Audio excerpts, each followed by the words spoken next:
That intelligence, the sly humor certainly comes through, especially in some of the films before he sort of transitioned into screen villainy and monster films.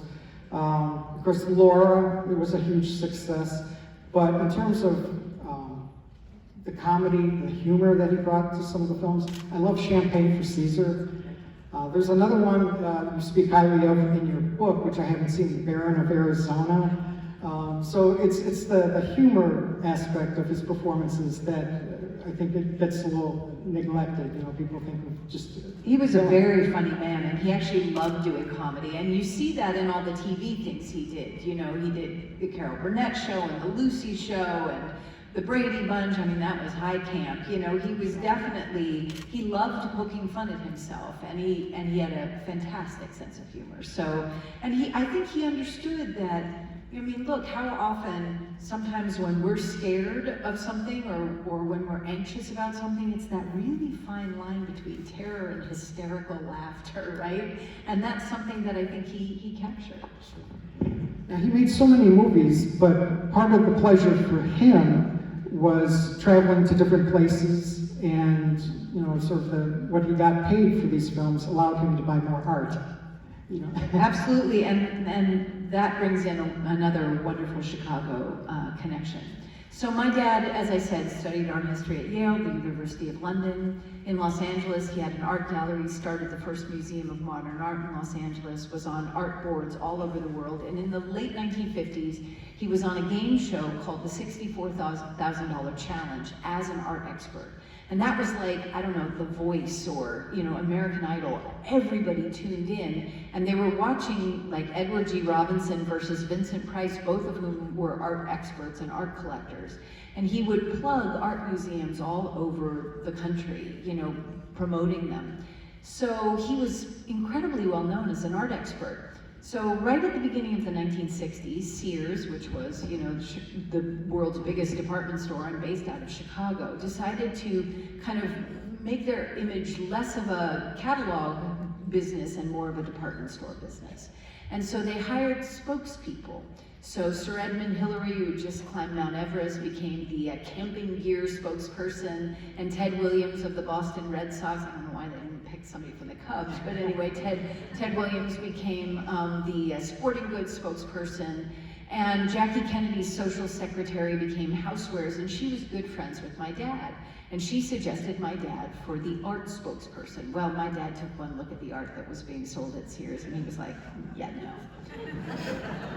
That said, my mother, who was always 5 years ahead of her time, this incredibly innovative woman, said to my dad, this is Sears Roebuck. You don't say no to Sears.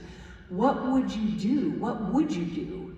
You know, if you could do anything for Sears? And he said, well, if they'd let me buy the art, of course I'd do it. She said, why don't you ask them? So that's what they proposed.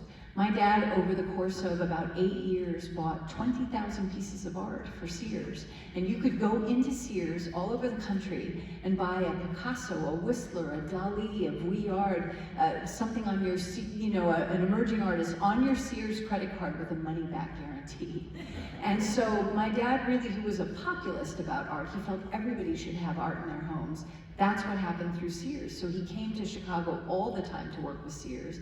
And that ended up becoming a cookbook. That's how the famous cookbook was written, through a contact at Sears. He ended up starting a business through Sears where it was like restoration hardware, where it was design goods with my mother. And so we came to Chicago all the time when I was a kid because my dad worked for Sears. Thank you, Victoria. And I was just going to bring up, you know, your father collected the art all over the world, but also the recipes. So we're grateful you brought the cookbook too. Yeah, people are really going to enjoy that. The cookbook is an amazing thing. That cookbook, it came out in 1965, and it was done with a Sears executive. And the premise of the cookbook was that he loved to eat. So he would go around collecting recipes. And, you know, most chefs don't give out the recipes, but honestly, my dad could have asked, you know, probably, I don't know, you know, Fidel Castro for the nuclear codes, and he would have given it to him. I mean, he was just honestly that charming. And so my mother would buy all the decor, and they would go home and make all these things, these meals, these incredible meals for their friends. Well, this cookbook sold 360,000 copies in 1965. And it became one of the 100 most important culinary events of the 20th century, and it influenced major chefs. And so he became very, very well known for cooking and went on all the talk shows and cooked things. He famously cooked a fish in a dishwasher on the Johnny Carson show, which you can do, not with soap. He understood that the arts are not just the fine arts, that anything that any of us care about and dedicate our creative lives to are the arts, and they need to be, young people particularly, need to be supported in doing the arts. Thank you, Victoria. In the event that we get cut off with the start of the film, we're going to do something we normally don't do. After the movie, we're going to do a Q&A with Victoria. So if anyone wants to stick around, we're going to continue this conversation after the movie. Before we run out of time, real quick, Victoria, what was the best performance you ever saw your father give? Well, some people mentioned it. I would have to say it was a play called Diversions and Delights.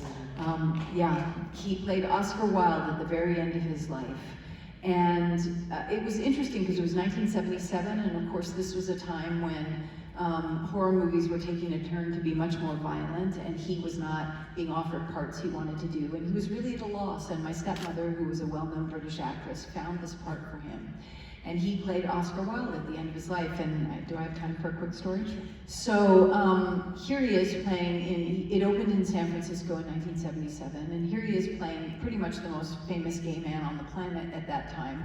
And right at that exact same time, Anita Bryant, who was the orange juice saleswoman and had been a singer, she was going all over the country denouncing homosexuality on the news and just railing against it. And so I guess as a little counterpoint, the talk show host would trot my dad out and say, well, you're playing Oscar Wilde, you know, what do you have to say about Anita Bryant? And his response will tell you everything about my dad.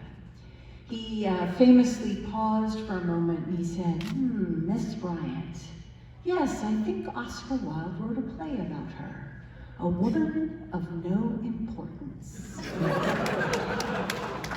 That's wonderful. And with that, we'll continue this after the movie. Enjoy the show.